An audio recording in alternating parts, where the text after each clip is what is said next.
एक मजदूर का माइंडसेट क्या होता है, उसका सिर्फ एक दिन का सोच होता है, हमको आज कितना मिलेगा, पूरा फोकस उसका वहां है।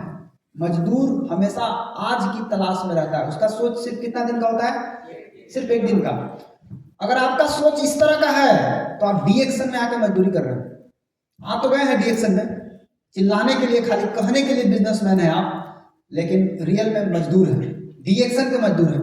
दूसरा, नौकरी, इसका सोच कितना दिन का होता है, एक महीने का।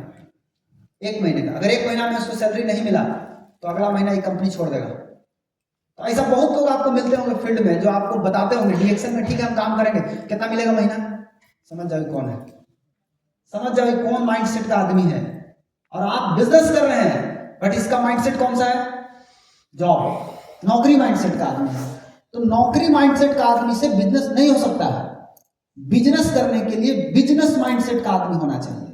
बिजनेस करने के लिए उसको अपना सोच बदलना पड़ेगा, ये बदला जा सकता है, ठीक है। तीसरा रास्ता क्या है, रोजगार। यहां क्या होता है, इसको 6 महीना का सोच होता है, सिर्फ 6 महीना रोज काम करेगा, दम भर काम करेगा।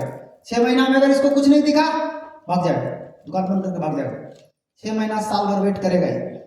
लेकिन एकमात्र होता है बिजनेसमैन जो जिसका सोच 1 साल का नहीं होता है, 6 महीने का नहीं होता है, 1 दिन का नहीं होता है, इसका सोच होता है 3 से 5 साल का। इतना कम से कम लेके आता है। जब आता है, मैंने कल अपनी कहानी में एक चीज बताया था कि जब मैं गुरुजी से पहली बार मिला तो उन्होंने मेरे से एक सवाल किया कि 5 साल अगर तुम हमको दे दोगे तो हम तुमको 1 लाख पर पहुंचा सकते हैं।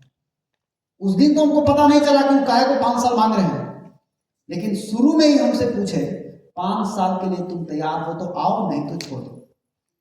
तो बाद में अब समझ में आता है क्यों ऐसा हुआ, क्योंकि बिजनेस करने के लिए आपका जो सोच होना चाहिए वो कम से कम 3 से 5 साल का होना चाहिए। इतना दूर का सोच लेकर के अगर आप सोच है तो आप बहुत बड़ा बिजनेसमैन बनेंगे। आप जियो को देखिए ना, 2007 में फाउंडेशन हुआ है।